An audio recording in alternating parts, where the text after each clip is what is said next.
Text, Indeed Jobcast. Changing careers. Getting a job in a different industry. A woman appears on a video call. Hi everyone, and welcome to this Indeed Jobcast. Slide. Today's panelists. Pictures of two women. I'm excited to introduce our guest speaker today, Emilie Aries. Emilie is a speaker, podcast host, author, and the founder and CEO of Bossed Up, an award-winning personal and professional development community where she helps women craft happy, healthy, and sustainable career paths. And that's me, Brandy Cohn. I'm a manager on Indeed's Job Seeker Experience team. We're responsible for creating helpful resources like this Jobcast for our users like you. So take it away, Emilie. Emilie appears on a video call. Thank you so much, Brandy, and thanks to the entire Indeed team for making today possible. I am so delighted to spend some time with y'all today to get very practical and tactical about how to navigate career transition. That is what I've been thinking about, working on, and fighting for the better part of the past decade. But it all started with my own personal career transition almost, 8 years ago now. I started off in the realm of campaigns and elections and rose fairly quickly as a young leader fighting on behalf of causes and candidates that I believed in. I became a senior digital strategist fighting on behalf of major Senate campaigns across the United States by the age of 26 and found myself feeling like I was achieving someone else's dream career. I don't know if you've ever felt that way, like everything you've been fighting for or everything you've been pursuing, you get to the finish line and look around and think, is this it? This isn't really feeling aligned with what I want to be doing in this world and how I want to be showing up in this world. And so it took me about 2 tumultuous, rocky years there to find my way to crafting a career that I really love. And that started with learning how to pivot those advocacy skills from advocating on behalf of others to actually advocating on behalf of myself. And that's really what the job search process entails nowadays. You have to be your own best advocate. And I have had the pleasure of helping countless others, men, women, and everyone across the gender spectrum, land dream jobs that they absolutely love by learning how to persuasively communicate throughout the job search process. And that's really what we're going to tackle here today. If you want more resources, you can always find me online at emiliearies.com or bossedup.org. And my fantastic colleague, Ellie, our creative director at Bossed Up, is also here today. And she's about to share with you our corresponding handout for today's conversation. If you're the kind of person who likes to write or jot down notes or interact throughout a workshop, that handout is the perfect complementary guide to today's conversation. If you're not able to access the handout now, don't worry. We'll make sure you get access to it later as well. And it's just as relevant later, full of resources and interactive components to help you navigate your job search effectively. Now, if you're hearing my story and thinking, well, that's well and nice, Emilie, to achieve a career ambition and then realize it's not for you, I want you to know that this is also just as relevant a conversation if you are finding yourself much more in a tough spot when it comes to the current economic climate. So this is not just for folks who have a job that's no longer serving them and want to change. This is also for the millions of folks who find ourselves having to navigate a career transition because the industry or the career focus that we've had to date is no longer relevant because of all that's happening in today's world. The two circumstances are quite different, and trust me, I've been in both over the course of my lifetime, and I've helped countless others who've navigated both kinds of career transitions. The skill set is very similar. So today we're going to focus on the following. Slide. Learning objectives, a bullet point list. Disclaimer. The information presented in this webinar is provided as a courtesy, and any views and opinions expressed do not necessarily reflect the official policy or position of Indeed. It does not represent a forecast, prediction, or other indication of future market or economic performance, and should not be relied upon for such purposes. Indeed is not a career or legal advisor and does not guarantee job interviews or offers. We're going to make sure that we understand how COVID-19 has impacted the job search process and get a high-level look at which industries have been hit hardest and which are hiring more so now than ever. We're going to then break down 3 concrete skills to help persuasively communicate throughout the course of your job search process and advocate for a career transition across industries. These are the persuasive skills that helped me be a great campaigner, and we're going to help you run the campaign that is getting you a job as strategically as possible. So we're going to talk through goal and audience, how to balance them both, how to map your skills from one industry to the next, and how to practice persuasively communicating what's transferable about your skills. So again, if you want access to that handout, the handout can be found in the Zoom chat function. And if you have any questions or concerns along the way, feel free to weigh in there. Slide. How COVID-19 has impacted the job search. So we all know that whenever we're talking about job search in the middle of 2020, we are not talking about normal job search circumstances. Things are weird globally, right? There's no other way to put it. Slide. Which industries were hit the hardest by COVID-19? A bullet point list. In some industries, like the airline industry and a bunch of these industries, hospitality, events and conventions, travel industries, they have been hit harder than anything or anyone could see coming. It is not a great time to pivot into any of these areas of growth. These are typically wonderful opportunities for career progression, but not right now. So unless you're here because you're preparing for a job search you want to launch a year from now, which I highly doubt, this is not where we're going to want to spend our time. Slide. Which industries are hiring? A bullet point list. Instead, it's maybe of interest to think about how COVID-19 has impacted industries that are hiring more so now than ever. If you're less set on a specific industry and you're open to exploring lots of opportunities in different industries, these are some of the industries that are hiring more so now than ever.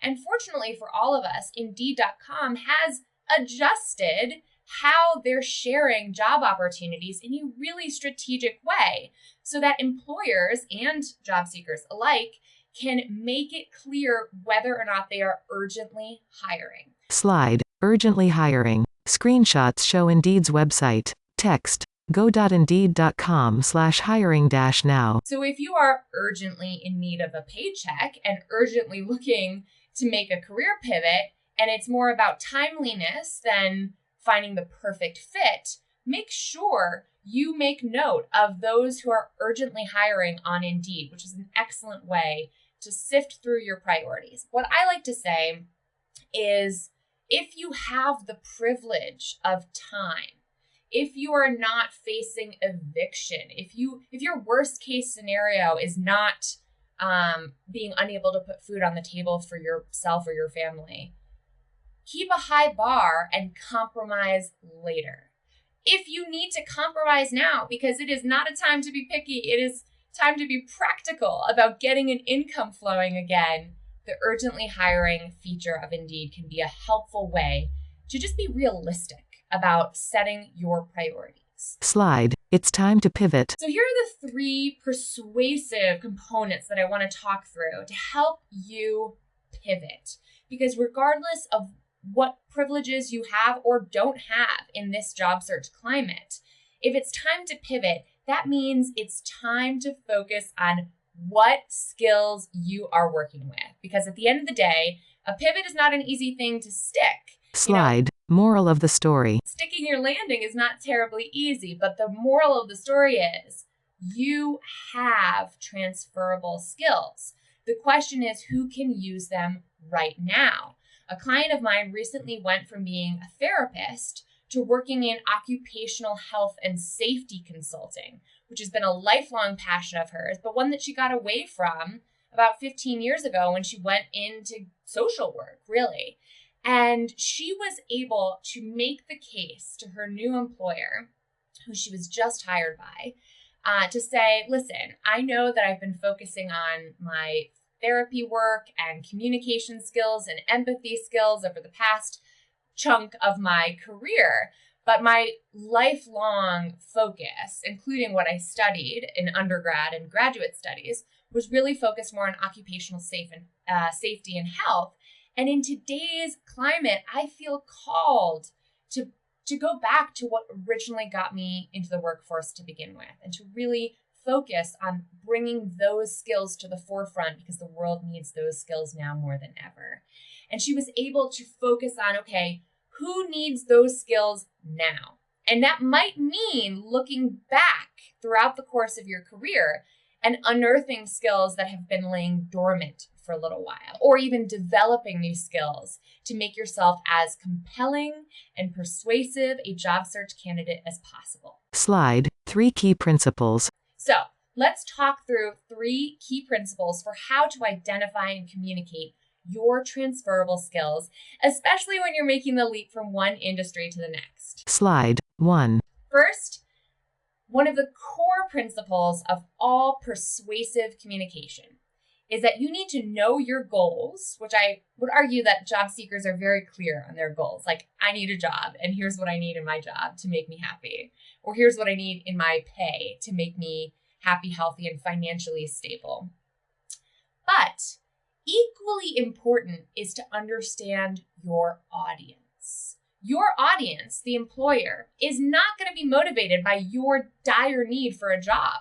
That's not going to motivate them to act, to hire you, to interview you. Slide. This is a persuasion campaign, a bullet point list. We need to play to their concerns, to their worries, to their strategy. We need to think empathically. What is this employer looking for right now? Because every person who's hiring at some level is trying to solve a problem.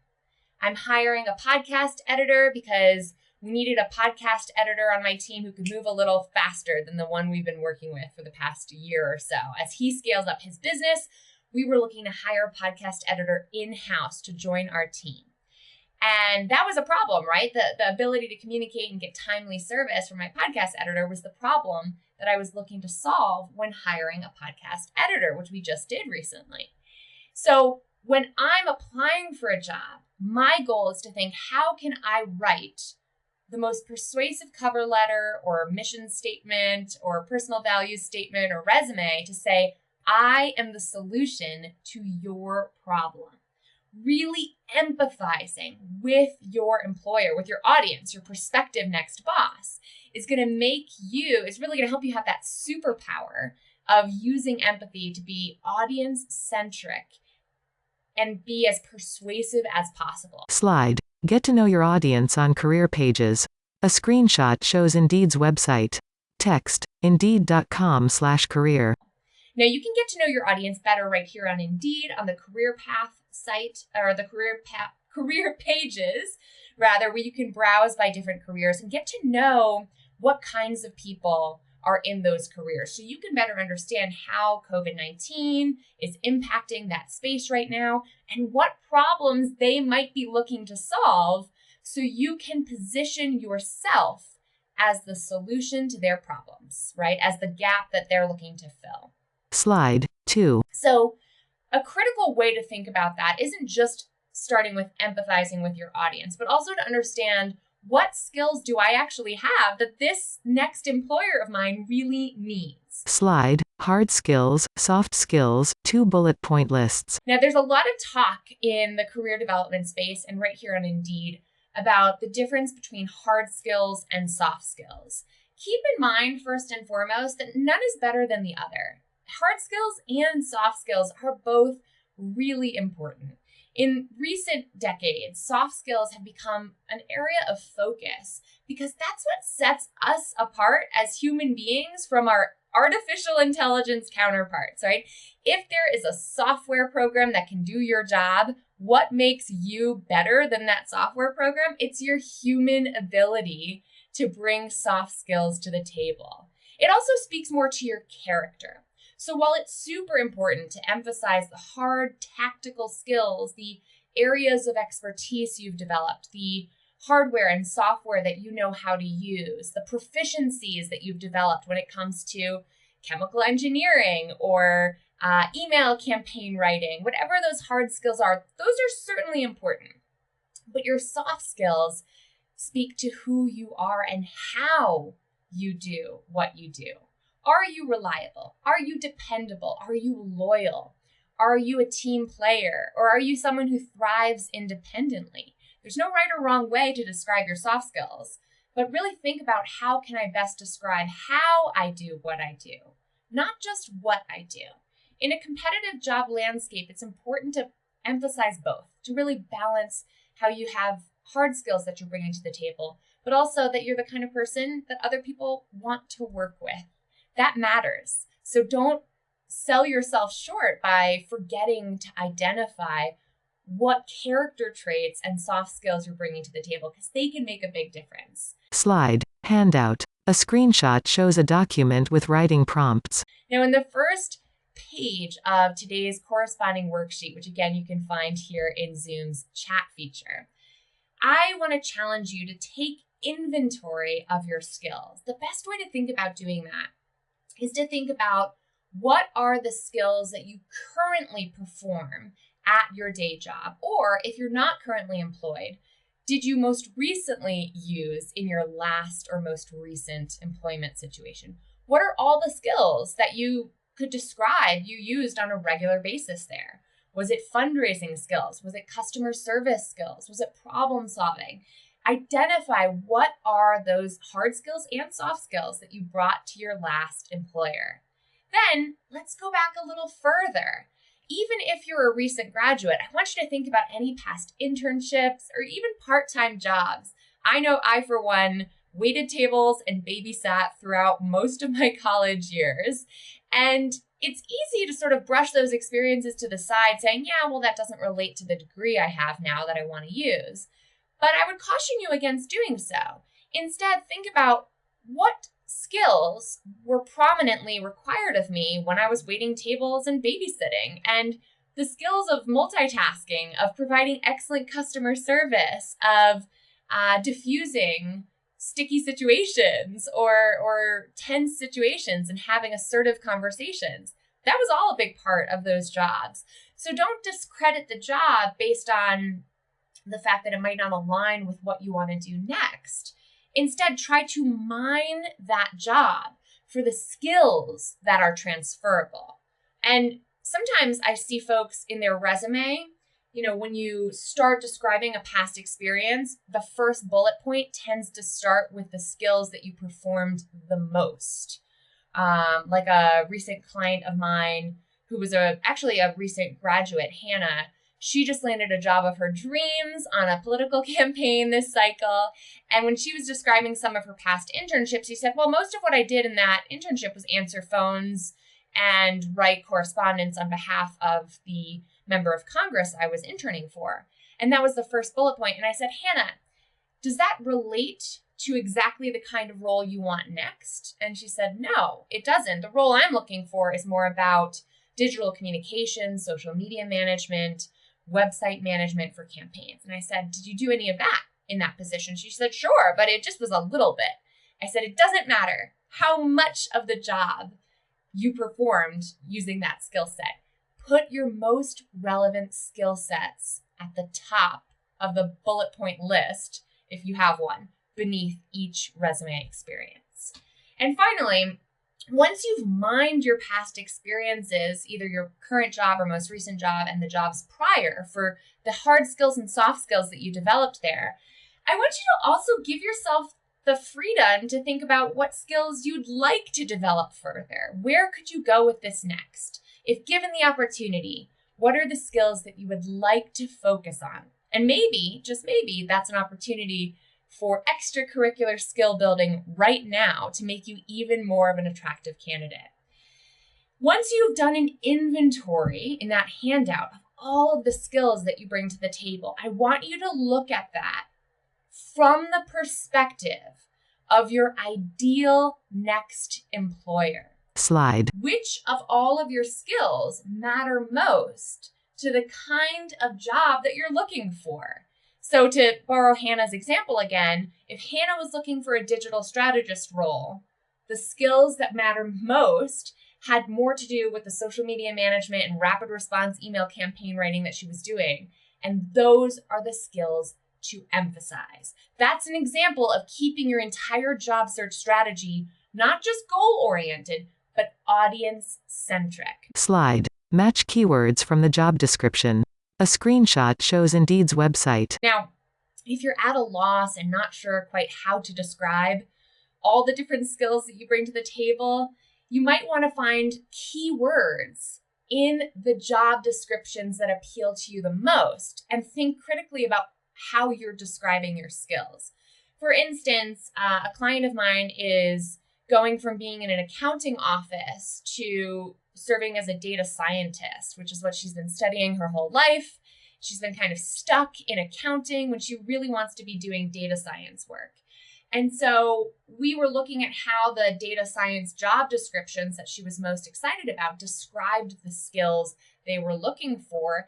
And it turns out they were using really different words, different verbiage to describe what she had been describing as, Microsoft Excel competencies and data software proficiencies. We needed to match how she was describing her skill set with exactly the key words that were found in the job descriptions related to the field that she wanted to go into next. Now, this is a really hard thing to do because some industries use the exact same verbiage for totally different things. One of my job search clients is in fundraising. And when she would be writing fundraising appeals, and then she wanted to get into the world of tech and VC funding. She wanted to go from being a nonprofit fundraiser to a startup fundraiser. She had to be very careful about how she described her development work, because development in the world of nonprofit fundraising means something very different than being a developer in the world of tech. So you want to be very mindful about how your past experiences are being described and how that relates to your future job opportunities. The best way to catch those lost in translation moments is to have someone in your target industry give you personalized feedback on your resume and say, do the words I'm using here match up to the words that you're hearing in your industry? If not, it's time to do some more research. Slide. Mind the gap. To finally close out this second skill set for persuasively communicating your transferable skills, I want you to be honest with yourself if you've taken inventory of your skill sets and you find that there's a gap between the skills you have and the skills that your next employer is really looking for. Don't shy away from that or feel shame about it. Lean into that and honestly take stock of how you can develop those skills further. So if there is a graduate degree standing between you and the career you want, or if there is social media management experience standing between you and the job that you want next, where can you go learn more? Where can you go right now to develop those skills? I'm a big fan of LinkedIn Learning. I'm a LinkedIn Learning author, and I teach a ton of courses there. You can find a ton of different hard skills and soft skills that you can develop there. There's a million different places online where we can be skilling up right now and capitalizing on this opportunity to focus inwardly on how we can best prepare ourselves to be an outstanding candidate. And even if you're in the midst of one of those programs to skill up right now, you can add that to your resume and just put in parentheses, in progress, course in progress, just to show that you are a progress-oriented person who is developing their skill set. You can also check out the skills listed directly on the career pages here at Indeed. Slide. Check the skills listed on career pages. Text, Indeed.com/career. New slide, 3, how to communicate your transferable skills. All right, my final, and I would argue most important skill set to develop here is how to tell a compelling story in every single bullet point on your resume. This is what's known as the CAR method, and it really has to do with persuasively communicating your most transferable skills. Slide, CAR framework. Now, CAR in this instance stands for challenge, action, results. 90% of my job search clients who come to me, whether it's for a resume consultation or for our job search accelerator hired, they have existing resumes and cover letters that usually say, here's all the things I did. I wrote 500 campaign fundraising emails. I managed a team of 20 interns. I started a new initiative. And that's it. We just list off our skills. And even though I just had you list off your skills, that is just step one. By the time it makes it to your resume, you need to give me more of the story, because people aren't just compelled by what you did. They are compelled by why you did it. So here's what it looks like to flesh out that bullet point from just saying I developed and implemented a new proposal and lead tracking system to something much more persuasive. You start by sharing the challenge you faced. I transformed the sales close rate. That means the sales close rate was the thing that I was facing as a challenge, right? That's what was not quite good enough. Then we share here from 38% to 74%, the result you got by developing and implementing a new proposal and lead tracking system. Now we know why I developed a lead tracking system, and we know how it all turned out. Give me a little conclusion. So what if you wrote 500 fundraising emails? If you don't tell me what those 500 emails yielded, how am I supposed to be impressed, right? Give me the results. Show me the money. Tell me exactly what your hard work led to. Now, most of you are thinking right now, well, I don't have hard numbers like this. I don't have a percentage increase that I can point to. And that's true. For a lot of us, it is hard to do the detective work of figuring out, okay, what exactly did my hard work actually yield? Slide with a car example. So here's another example. This person, I actually broke this down with her in a live webinar once on this very subject matter, because I do a lot of speaking virtually right now. And she said, well, what I really did in this role was I led meetings, I managed logistics, and I served as the main point of contact. And I said, well, why did you have to step up in that way? And she said, well, the most impressive part of what I did was the fact that I stepped up after the sudden departure of my boss. I just took over my boss's responsibilities. And I said, wow, that's the story. We can't leave out the challenge, because that's the real heart of the story. That tells me so much more, not only of her hard skills, but about her soft skills, her willingness to fill in, her willingness to step up, her willingness to lead, her commitment to the cause. We can deduce so much more when we know the challenge she faced. And then I said, well, what happened when you stepped up in this way and led a $40 million architecture project? I think it was a developer. She worked for a commercial real estate company. And she said, well, I just finished the project. I said, did it finish well? Did it go okay? And I was like, was it late? She said, no, we finished on time. I said, was it over budget? No, we finished right on budget. Now, to you, that might be obvious. You're like, yeah, I just did my job. Big whoop. But in this instance, saying that I faced this challenge of the sudden departure of a senior project manager, then I stepped up and did all of these things, these hard skills, and it resulted in a completed new National Museum on budget and on time, is noteworthy.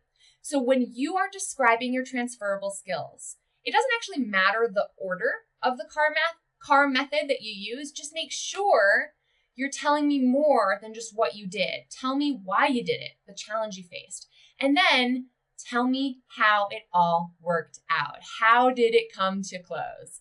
Did it work out successfully? If so, brag on your bad self here. Don't leave it up to the conclusions to be drawn by the audience on their own. Be explicit about this. Slide. Handout. A screenshot of a document with writing prompts. Now, in today's handout that corresponds with our workshop today, I challenge you to try applying the CAR method to your top 3 most impressive achievements. Go ahead and write out your 3 past achievements that you think your next boss would be most impressed by and want to hear more about. And then apply that CAR method by not just telling us what you did, but tell us what you were up against, what were the odds, what were the high stakes like, and how it all worked out. What was the result? Slide. Finally. After every single line that you write on your resume like this, and mind you, it also can be applied to interview prep and how you talk about yourself, how you write about yourself in your cover letter. But after every one of these achievements, ask yourself this. So what? Why am I telling you this? If you don't have a good answer, or if it's not already obvious why I'm telling you this, you have more work to do. And honestly, I know that job searching can feel like you have 75 different versions of your resume. You can hardly keep track of them all, and you're writing and rewriting and writing, and you can edit yourself forever. I get that. But if you feel like you've been at it for a while, you've been trying to apply the CAR method, you think you're done, sit back, read it over, read it out loud, and say, so what? Why am I telling you this? And then if it's not obvious, if that answer is not clear in your CAR method statement, make it more clear. Make sure you're not missing the point. Slide, you will find a job. I want you to know that even though there's so much uncertainty in the world right now, I have seen with my own two eyes through the work I do with job seekers across industries that people are still hiring right now. Do we have to be a little more nimble, a little more creative, a little more persuasive than a year ago? Yeah. It's going to take work. It's going to take time. Before the pandemic hit, Randstad found that on average, it takes job seekers 5 months to get their next job.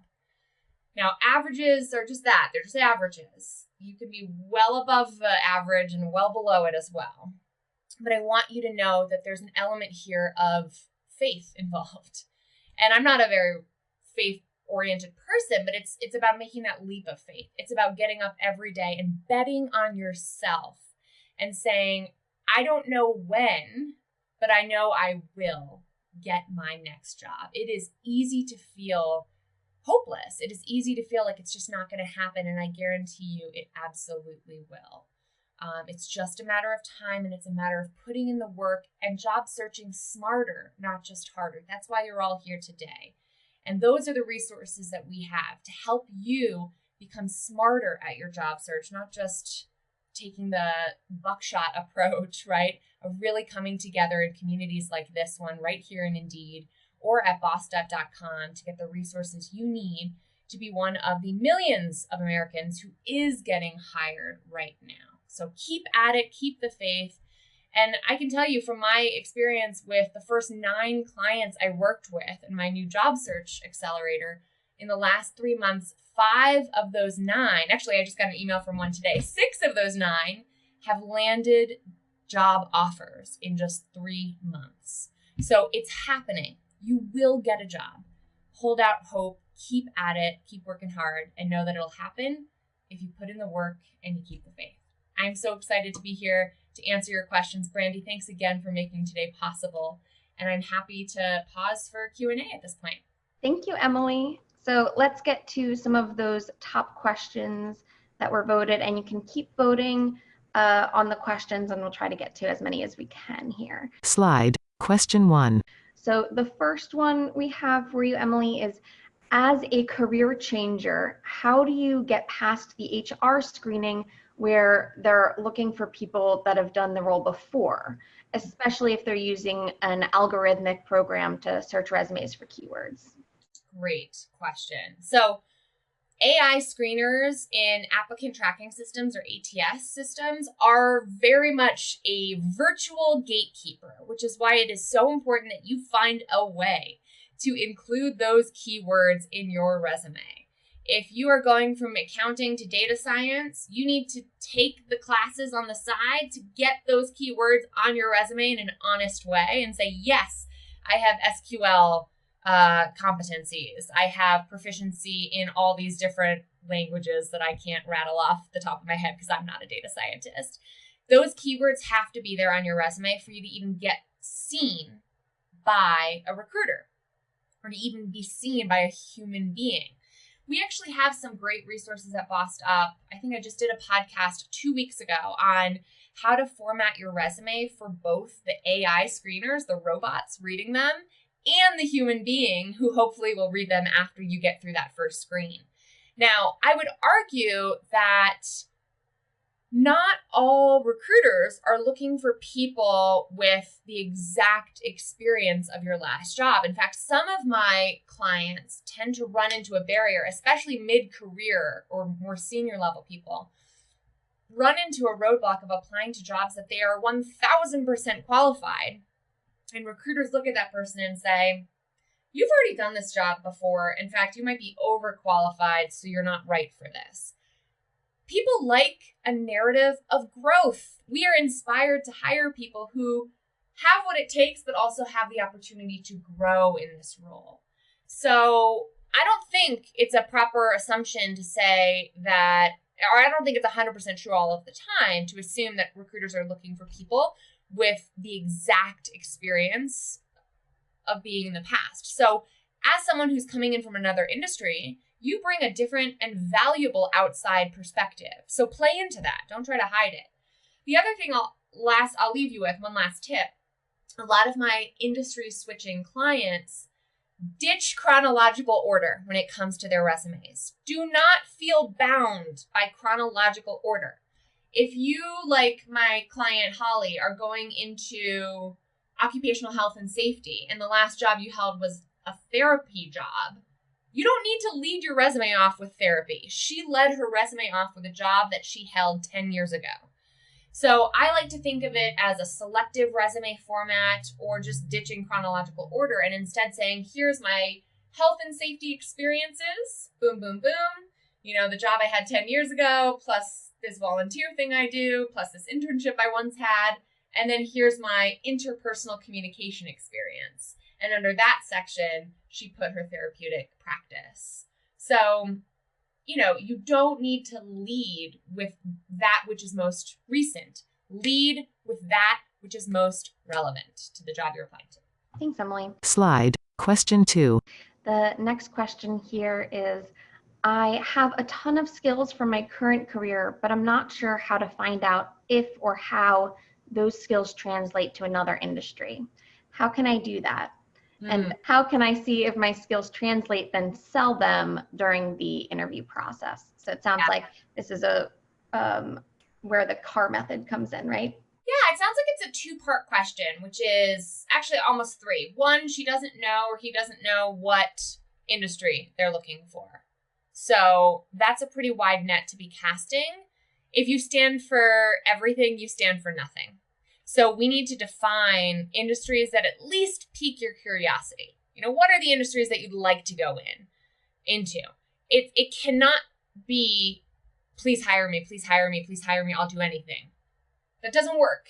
I know that's hard to hear if that's how you feel.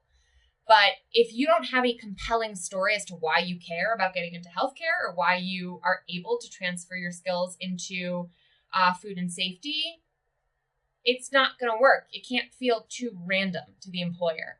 So figure out a direction to start heading in. Even if you're not sure 100% of where you're going, as my friend Maxie McCoy, who wrote a book called You're Not Lost, wrote, you don't need to know the final destination to take the first step. So take the first step in the direction of at least what piques your curiosity.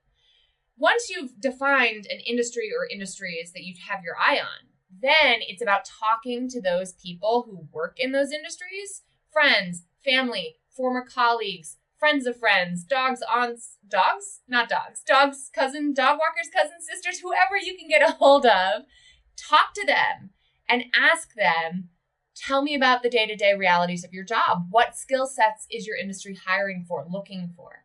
And then match up your skills and what you have from the past with what they're looking for. Is it a match? Are there gaps? How can you fill those gaps? So identifying the transferability of your skill sets cannot be done in isolation. I'd also argue that we talked about a few different ways that Indeed has helped make that clear on their career pages. Check those career pages out to explore and shop around. And then finally, communicating persuasively on how they're transferable absolutely takes first having clarity yourself on how they're transferable. So you need to do some internal reflection and thinking, okay, how can I make this skill valuable to that industry? And ask yourself honestly, or talk it out with a friend who can give you honest feedback about it. and then make that case publicly using something like the CAR method. But there's a lot of introspection that needs to be done here first. And my final tip for if you really have no idea what you want to do and you're feeling quite lost is to think about leaning into negative emotions. We spend so much time, especially in America, the smiliest nation in the world, promoting something that's almost on the verge of toxic positivity, of saying, no, don't have any negative emotions. When in fact, feeling envious of someone else's career is a really helpful emotion to listen to. Who are you jealous of? Who do you find yourself, on Instagram rage quitting the app because you just can't handle their glow up right now? Ask yourself, who are your biggest career crushes? Whose careers do you have a crush on? And what about them is attractive to you? And that can be a helpful way to get you moving in the direction of your desire. I write a lot about this in my book, Bossed Up. So if you want more on just how to go from being kind of a hot mess, which I will honestly admit to being in the earlier part of my life, to feeling more in the driver's seat of your career, definitely check that book out. You can find it wherever books are sold. Thanks, Emily. And we'll do one more question here that I know a lot of people are interested in. Slide. Question 3. What are your thoughts on accepting a pay cut to gain new skills? Very personal question, because it all depends on what that pay cut means to you. In economics, they have something that's really helpful known as opportunity cost. So I want you to really think about what are the opportunities you would be giving up on to take that pay cut.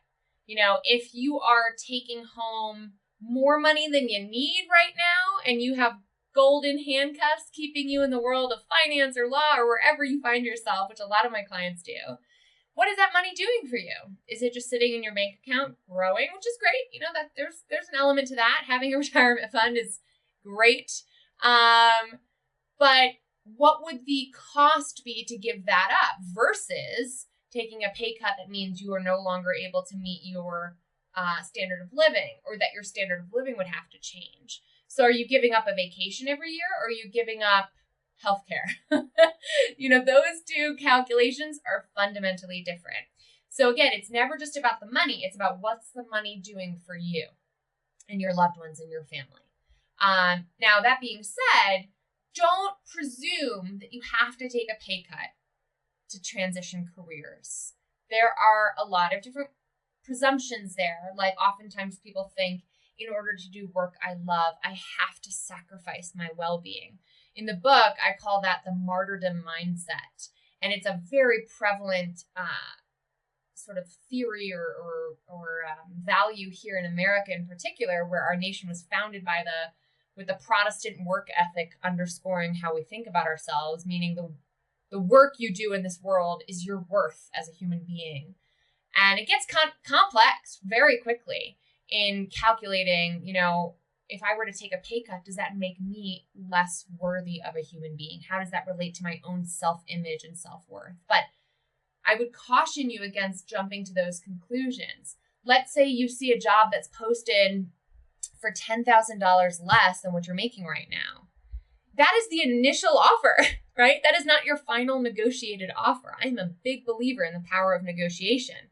So perhaps you get to 3 or 4 interviews in and they are loving you. You are the perfect person for this job. They would love to work with you. And they say, well, here's what we have to offer. That is just the beginning of the negotiation conversation. So believe in your capacity to ask for more, and then do it. We have a whole free, comprehensive, I think it's like 70 pages long, negotiation guide on Bossed Up's website at bossedup.org/negotiation.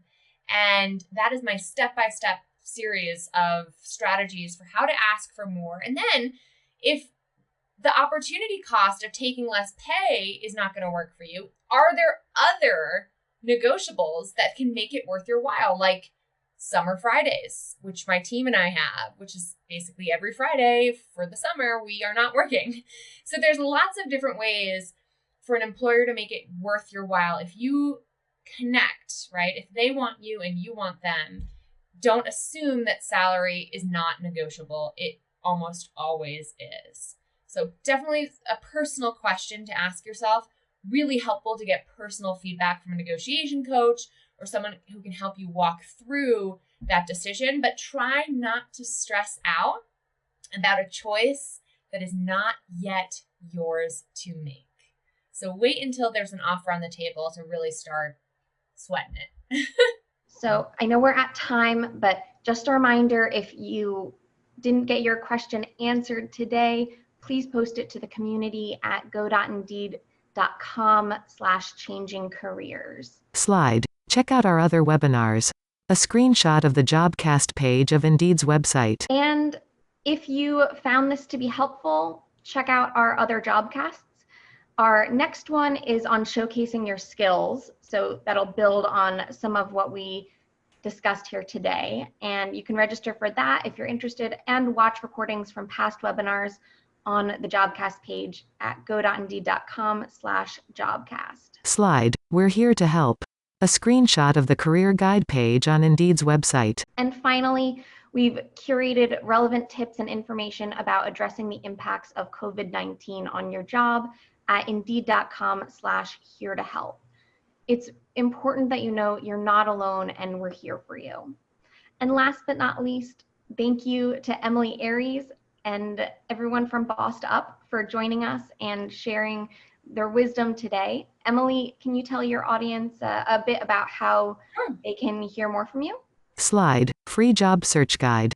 A screenshot of the guide's cover. Yes, thanks so much, Brandy. So if you want our comprehensive step-by-step job search guide, which my team and I wrote and produced as soon as possible, as soon as the pandemic hit, head to bossedup.org/job search, where you can download a comprehensive step-by-step guide that goes into even more detail on the CAR method and all of these different elements to navigating the job search process with courage and with community. Thanks so much, Brandy. Thank you. Thanks for watching. Be sure to like and subscribe for more videos like these. Text. Indeed Jobcast.